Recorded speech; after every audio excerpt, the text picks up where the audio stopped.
What's up, Wildcats? I'm Sierra. And I'm Bryson. We're starting off with Ask the Wildcats.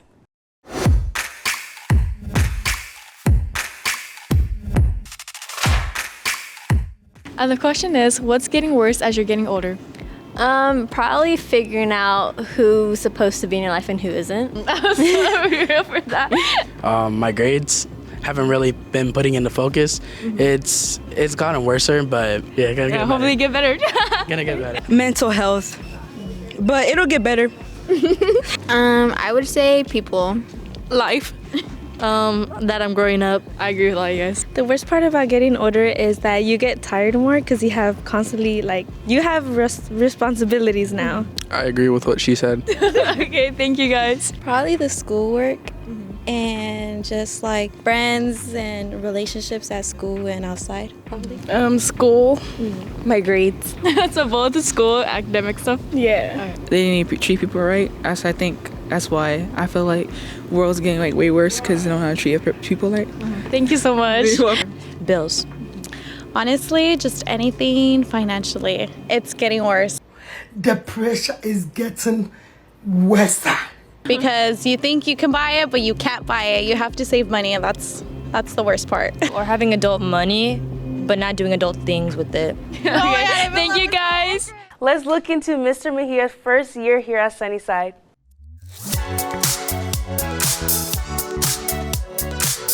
My name is Mr. Mejia and I teach 10th grade world history. I do my best to speak some Spanish. I can speak a little bit of Spanish, but I'm not confident enough to say I fully speak another language. Part of the reason I became a teacher was because I wanted younger people to know about those events and how they shape the world today. But as I have been teaching, I've also learned that making an impact on kids and helping them grow into responsible adults keeps me wanting to teach. And so what's the hardest thing about being a teacher? I guess at times it's finding ways to make the content that I really love and that I studied in college for 5 or 6 years. It's finding a way to make that relatable to students and make that engaging to students. Sometimes I can talk until I'm blue in the face about World War I and about how exciting it is and about how it changed the world forever, but finding a way to draw students into that story can be challenging sometimes, and I'm still learning some new ways to do that. So how do I motivate my students to become active and engaged? One of the strategies that I use is to try and tie content that we're learning in class to something that's going on in the real world. So for example, right now we're learning about Stalinist Russia or the Soviet Union, and one of the significant events that occurred during Stalin's rule in the Soviet Union is that there was a massive famine in Ukraine, so a lot of people were starving in Ukraine. And so what I like to do is tie what's going on in Ukraine right now to what happened in Ukraine 100 years ago and try to get students to flesh out those connections on their own. I like to tell all the students out there to just keep going, stay disciplined, get those assignments turned in. You guys are young, but you're coming into that time where you will enter the world. 18's not too far away, and so we all want you to be successful. So again, just stay disciplined, get the work done, show up on time, and go Wildcats. Now onto the weather with Jimena. Hey Wildcats, we've been getting some crazy weather lately. Let's see what next week has in store for us. So we start off the week with some cloudy weather with a touch of sun. And so today we have some more clouds, but get ready for the rain coming your way tomorrow and Friday.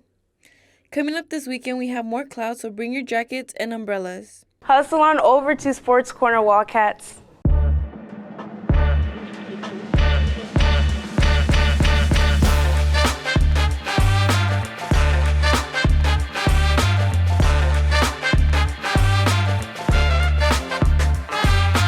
Hey Wildcats, welcome back to Sports Corner. Let's jump right into Athlete of the Week.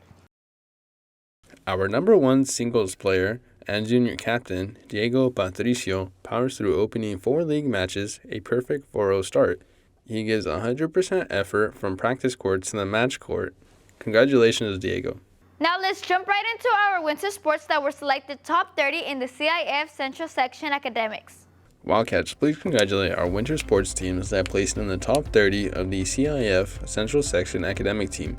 Note, there are 132 schools in the Central Section. Girls soccer placed 29th, girls basketball placed 26th, wrestling placed 12th. Our coaches do a great job of monitoring the academic performance of the athletes, and it shows. Way to go, coaches and athletes, and all of you who help these athletes stay focused. Now let's jump right into Monse with upcoming home games. Tomorrow we'll be having boys tennis and boys volleyball. March 10th we'll be having softball and badminton. March 14th we'll be having boys tennis, boys softball, and girls lacrosse. The blood drive is an opportunity to aid someone back to health. Here's information for the Sunnyside Blood Drive on March 10th from 8 a.m. to 2:30 p.m. Hey Wildcats, our Health U Corps students have set a goal of 150 blood donors. Blood donation is very important in creating a safer Central Valley community. Each day, 250 plus blood donors are needed to maintain an adequate supply for 30 plus hospitals and clinics that the Central CA Blood Network services. Students can get their forms in North 50 across from the pools or in the library. Staff members are encouraged to donate as well. All donors need to schedule a donation time or the QR code down below. Let's go Wildcats! Come on class, tell me something good. Tell me something good. Tell me something good. I got new shoes. I got accepted to another HBCU and I apply out in July. Congratulations. I got up today, here, I'm awake, feeling blessed. I got my grade up in English. Yeah. Got my grade up in geometry. I'm gonna go visit my uncle this week because there's a party. Here's Arya explaining the tradition of Holi holiday. Hey Wildcats, many of you may not know, but today is the beginning of the Holi festival. Holi is a Hindu festival widely popular all over India and in Indian communities around the world. It is known as the Festival of Color and is celebrated over 2 days. This festival has been celebrated since ancient times, the first celebrations dating back to the 4th century CE. Holi's traditions vary throughout the country and have their roots in Hindu mythology. In many places, the festival is associated with the legend of Hiranyakshipu, and in many places in India, a large pyre is lit on the night before Holi to celebrate this occasion. In other places, the story of Krishna and Radha is central. On Holi, festival participants apply color to each other's skin in honor of Krishna and Radha. The Holi festival marks the beginning of spring and is seen as a new beginning where people can release their inhibitions and start fresh. During the festival, people dance in the streets throwing colored powder into the air, covering everyone in vibrant colors. In a religious sense, the colors are rich with symbolism meaning multiple different things. For some people, washing the powder off at the end of the day can mean cleansing oneself of evils and demons. The festival is very inclusive as one of the main themes of the festival is unity. So while the Holi festival is rooted in Hindu tradition, it is a celebration that happens all over the world. It brings people together and invites them to throw away their inhibitions, feeling united in one big colorful group. See you next week. Bye Wildcats! That's it for this week, Sunnyside. Bye, Wildcats.